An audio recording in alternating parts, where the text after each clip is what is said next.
Welcome to The Secret Truth. I'm George Butler. We're here at the JFK Conference 2017 in Dallas, Texas at the Crown Plaza. And sitting next to me, to my right, is Hubert Clark. They call him Hubie. He was part of the JFK Honor Guard on that fateful day after the president was assassinated. Hubie, tell us what are some of your remembrances on that fateful day in receiving the president there and so forth. Just tell us what happened in your own words. Well, we showed up at Andrews Air Force Base after we were directed by the Military District of Washington that the Commander-in-Chief, President John F. Kennedy, was going to be flown in on Air Force One, and we were to remove the remains, which would be placed in a Navy ambulance and taken to Bethesda Naval Hospital for autopsy.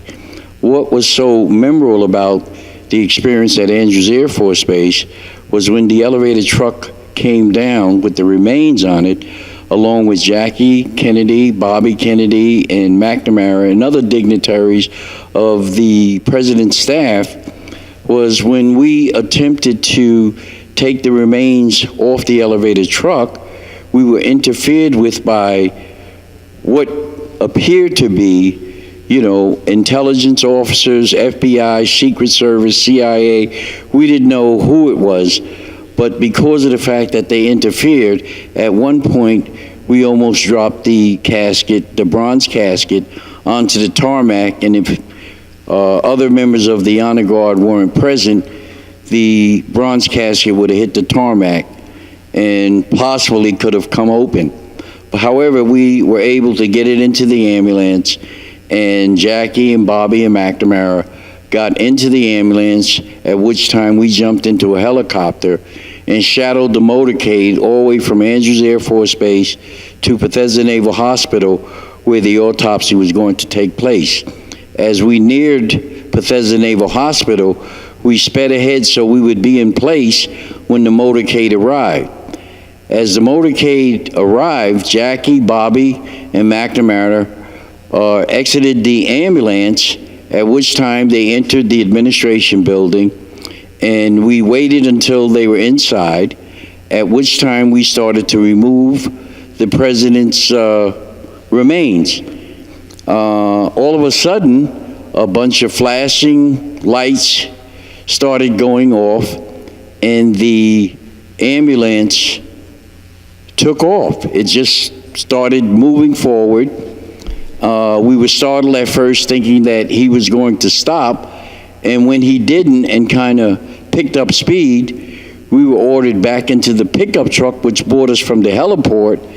We were ordered back into the pickup truck by Lieutenant Byrd, who was in charge of the Joint Casket Team.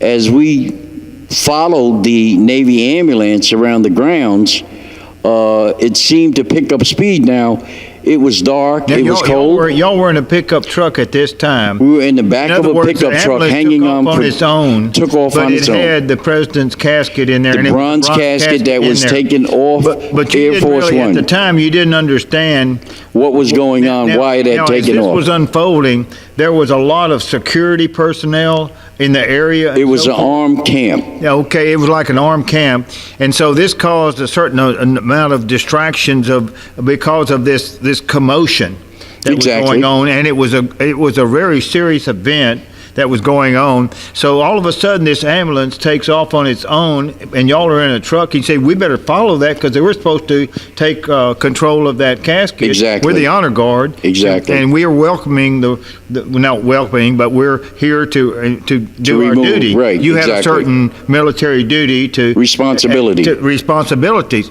So you felt very compelled then at that time to get in that truck. It was our responsibility to stay with that ambulance, right? Stay with the remains. I mean, they were speeding away from you. What was going on? You said, "What in the heck is going on here?" Right, to yourself. Well, we use different terminology, but you got the gist of it. Right. Okay. So now you're driving out and following this ambulance. Okay.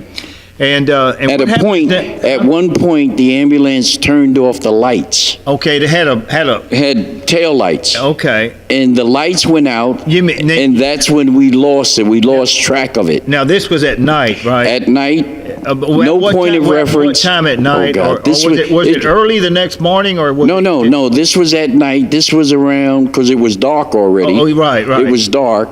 I would say around 7:15. Okay, but it was sunset. It was dark. Already. Sunset was gone. Okay, now that means that y'all were trying to keep up with this, and all of a sudden the ambulance just cuts its lights Turned off that tail lights. And what happens next? Tell us. We lost it. You lost it. We lost the ambulance. It took off. It sped off at what kind of speed? 40, 50 miles an hour, or it just took off with its lights Well, off? we were going at a good clip, and we lost it. It went fast. It disappeared. It disappeared and just, okay. Now, then you're trying to find this, and you go in circles? We're going around in circles. We on went different streets instead No, not on different streets. We went around, all the way back around to the back of the hospital. Okay. And started from where we started.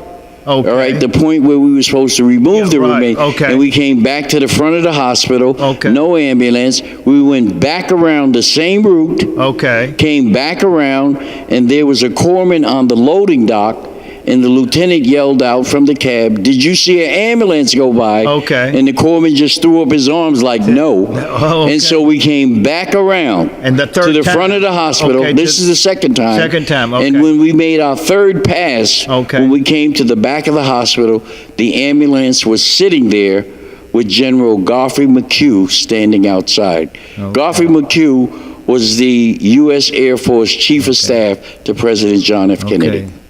My gosh, that is the most inscrutable type of set of facts I have ever heard. You know what I mean? Yes. And y'all were upset by this, I'm sure. We were cold. You know, I mean, like what? You know, what's going on here?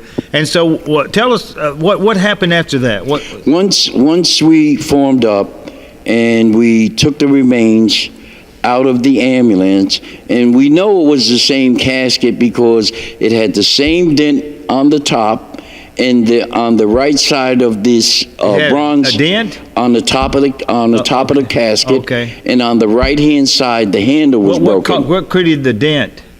Well, what created the dent was when they was trying to load it at Love Field. Oh, okay. All right. So they're was banging it on the door and trying to go up the door or something and cause the dent. and cause the dent in the top, and the handle would be broken on the right hand side. That dent provided a mechanism to identify Exactly. that specific That's what- coffin with That's the dent. how we know it was That's the same. why you knew that was the one. The same dented. casket that we had taken So off the loading. casket dented at Love Field was the same one that y'all were scrutinizing at this, Exactly.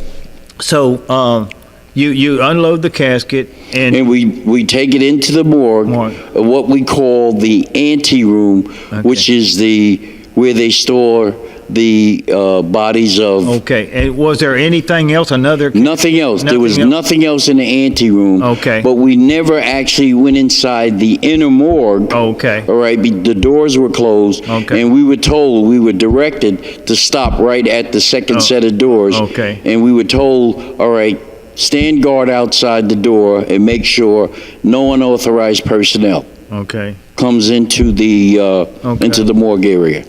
Okay.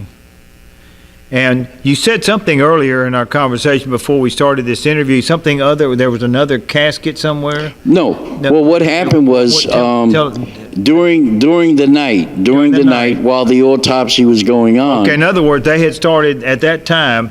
You were informed, and you were guarding outside? We were standing guard outside. Guard outside that this autopsy had begun. Right. Well, not quite yet, because you had to wait for the doctors to get there. Individuals or military personnel had to arrive. Were going in and out of the autopsy. Now, were there civilian clothes people too, like CIA and FBI? CIA, FBI, Secret Service. It was swarming with those kind of people. There were a lot of people out there that night. Okay, and there were top officers. Were there generals? Admirals, a bunch of people. I don't think there were anybody below admiral and general. I see. And they were sitting in the gallery to the what I would say the left, looking in. because we couldn't see them from our vantage point.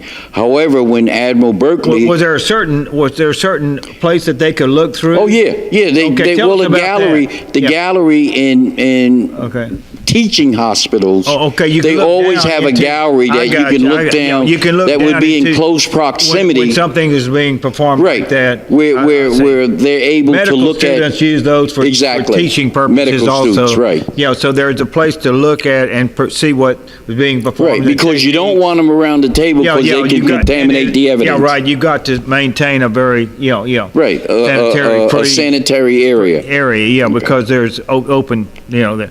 So there were just all kinds of people like that, admirals and generals and so forth. And how long were y'all there on guard? Till about 4 o'clock in the morning. 4 o'clock in the morning. 4 o'clock in the morning. Yeah. But at some point, Admiral Berkeley came out of the morgue. Right. And naturally, we were asking questions, how's it going? And he, would nod his head. And at one point, the lieutenant that was in charge of us came out of the morgue and asked us, would we like to go inside the morgue and say goodbye to the commander-in-chief? And we all declined. But at one point, when Admiral Berkeley came out, we were able to look in and we could see the president from the waist up. Oh, okay. All right. Was it a side view of him laying on his back? No, it was straight ahead. Oh, okay. Straight ahead, because we were directly outside the morgue, and the second set of doors were open. Oh, okay. And so at that point, we all declined. Was you looking at the top of his head? Or no, we could see from the waist up. They had a sheet. A side view of that? No, straight forward. Straight forward, okay. And from the waist up, he was bare from the waist up. Oh, okay. But at that point, you couldn't see any big... No, they hadn't started the autopsy. They hadn't started the autopsy at that point.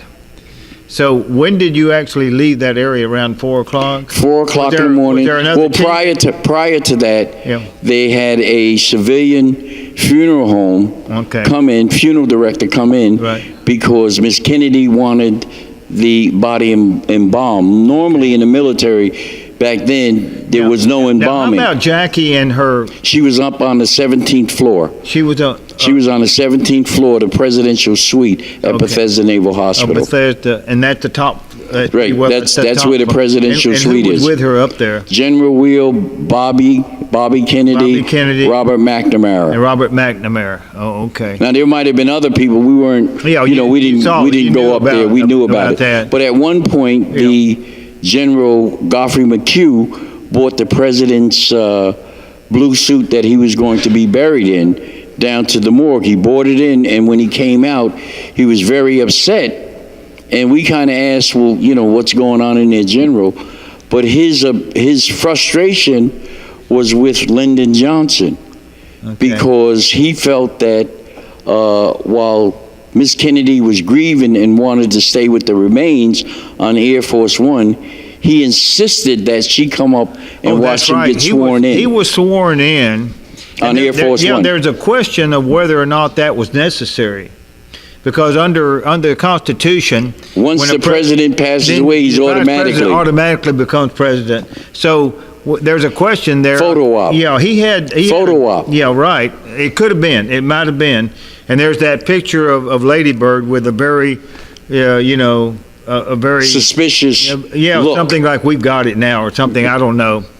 Neither do I. But, well, we're from Austin. I am, and we've known those. My family knew all those people for years there. You know them better than I. Yeah, we know a lot about them. And so anyway, this is a very, very interesting story. Let me ask you another question that comes to my mind now. From the time that you delivered this bronze casket, to the facility there, and until the time that they actually said that they were performing an autopsy, what length of time would that be? What period of time? I think they started around 8:30.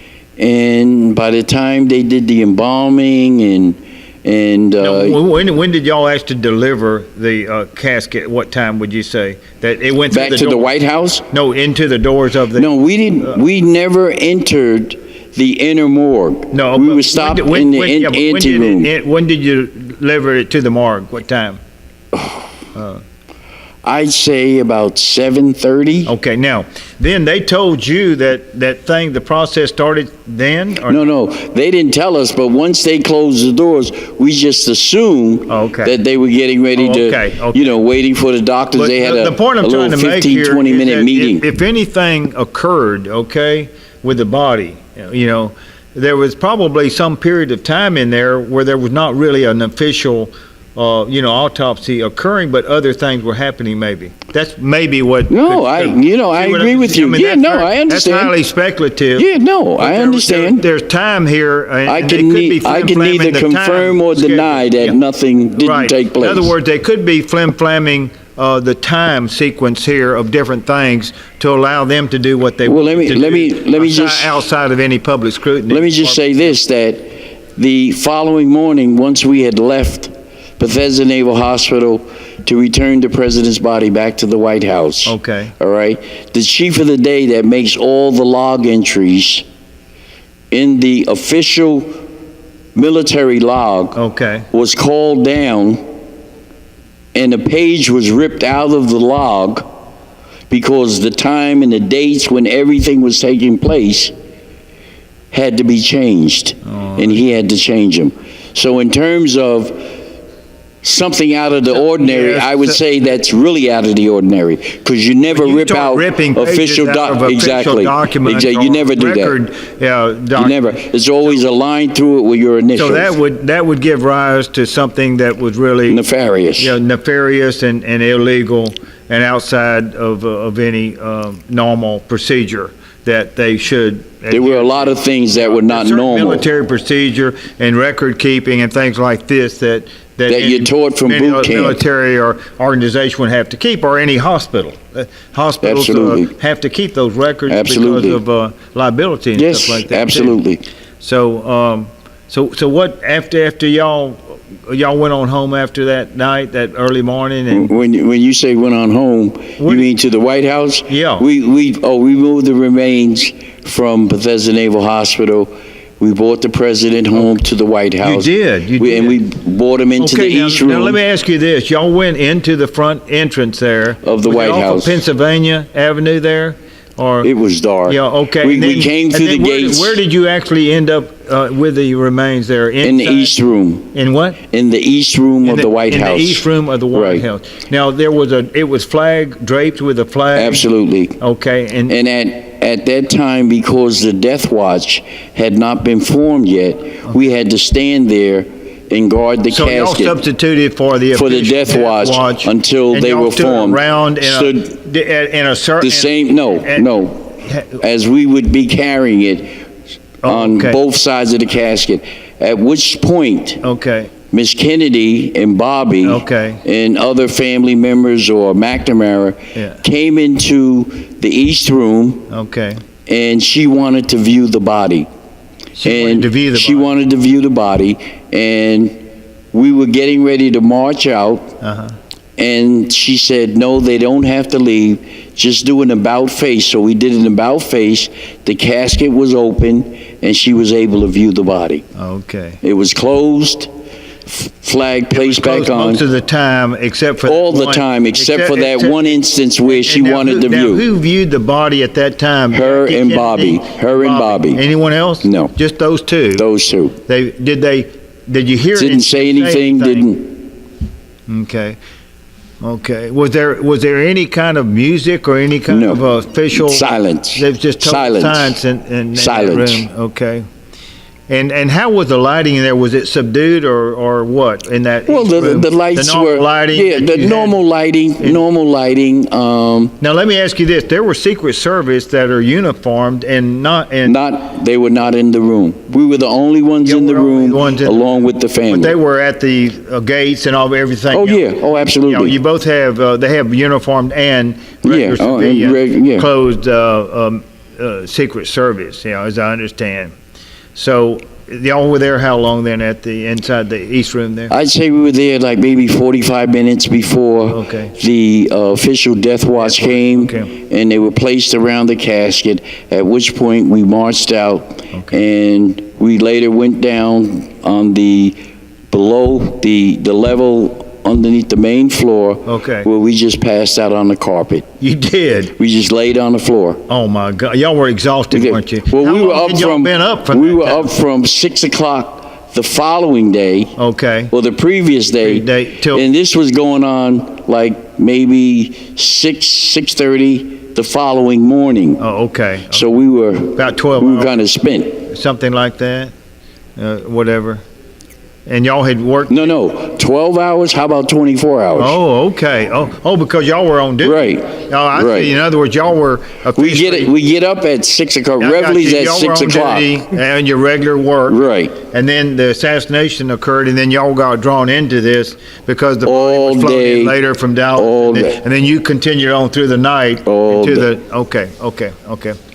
And let me ask you this.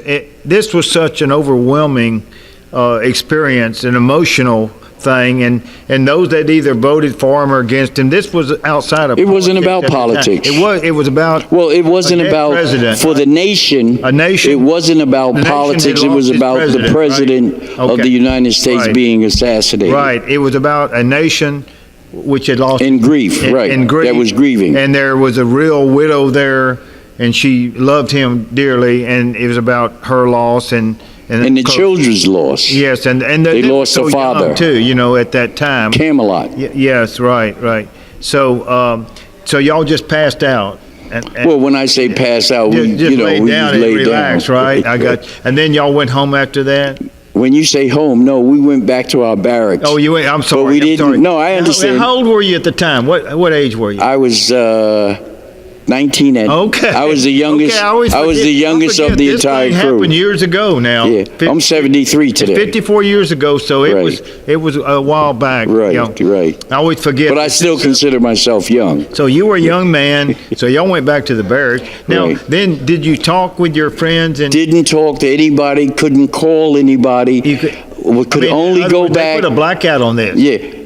They told you- Everybody was on. The country was on alert okay. because at that time. because they feared that there Right, was a Russian that they didn't know whether it was a Cuban conspiracy involvement. or exactly. So there was a alert. The whole country, probably the whole military- world was on alert. Yeah, the whole military, but it was on alert. I Right. mean, because of the No calls coming in, possibility of no invasion calls or going out. whatever, or fighting or something. And how long was that? What did that go on? The alert for Until the funeral was over. it really? Okay. Until the funeral was over. No calls Now, coming in. did no y'all call- participate in the funeral itself?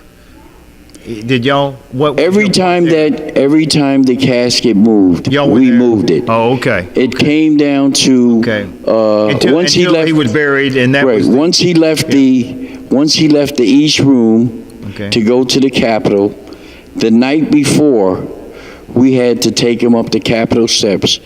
We were at the tomb of the unknown soldier at 12 o'clock at night with an empty casket with sandbags and the lieutenants sitting on top going up and down the steps. Rehearse your Because ceremony. That right? Because no, getting ready for those steps. Oh, I see.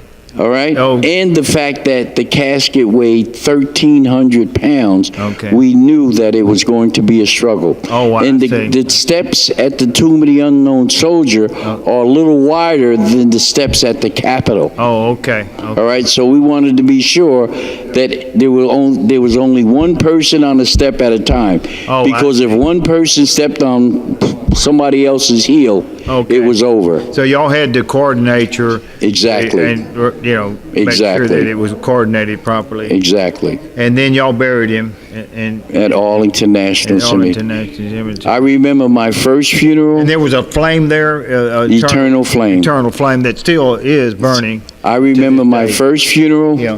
and I remember my last funeral.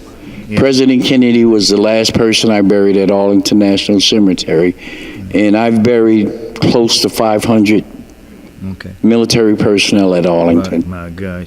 You mentioned earlier in our discussion about a shipping casket and this bronze casket. How does that figure into into your story here?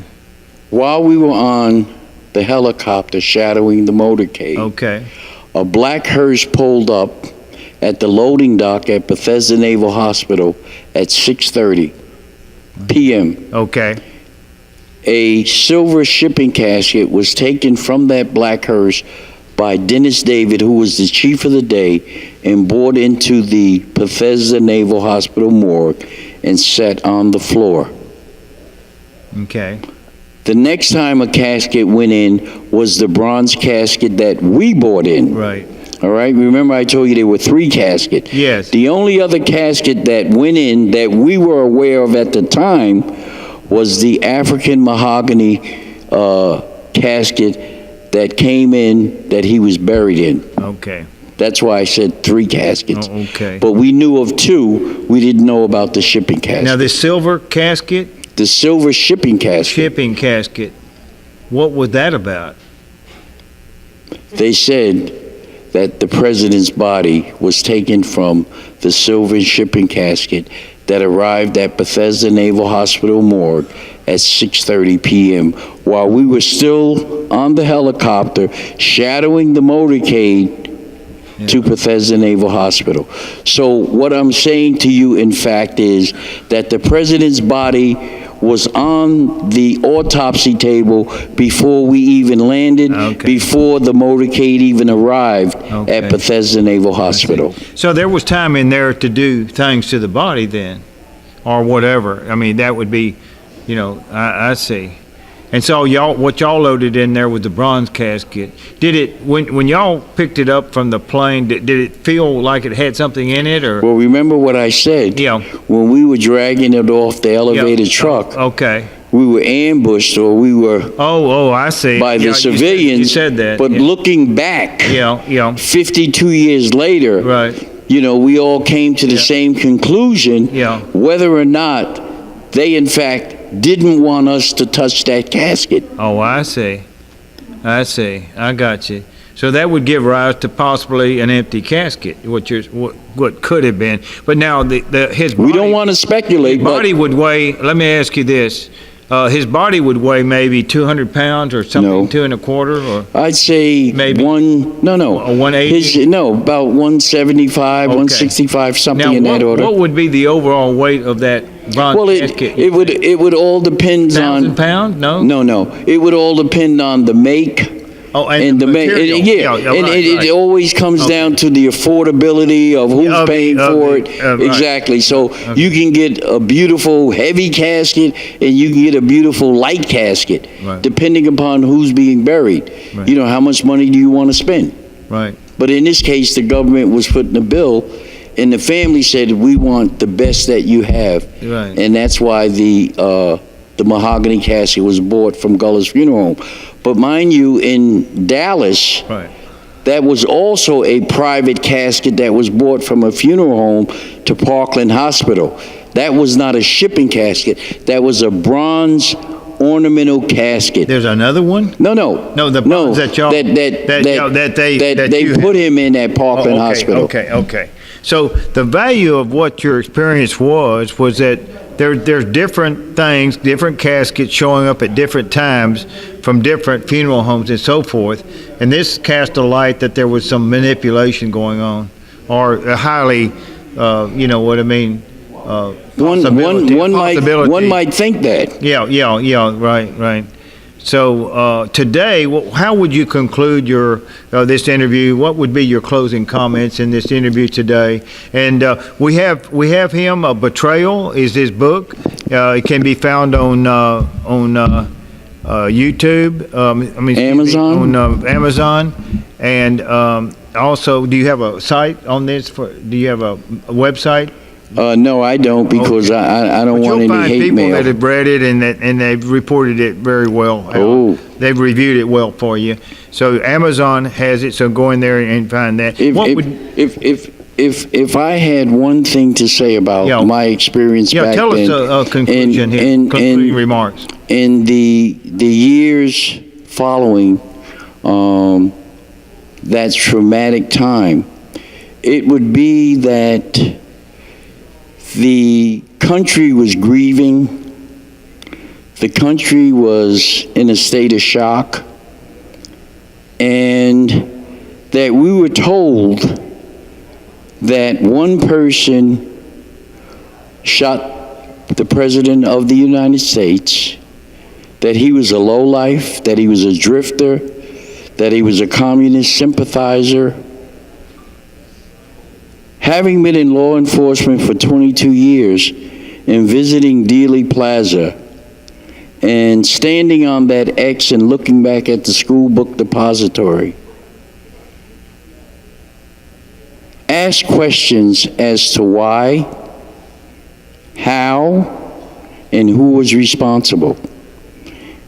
Not just a matter of reading my book, but never shut yourself down from learning what took place. I don't know whether we'll ever know if we're still talking about Lincoln's assassination. I dread to think that it's going to take that long for the American people to really find out what happened on November 22nd, 1963, when the President of the United States was assassinated by people in, around the United States of America. Thank you very much for the interview. Hubert, Hubie Clark, thank you very much for being with us this evening.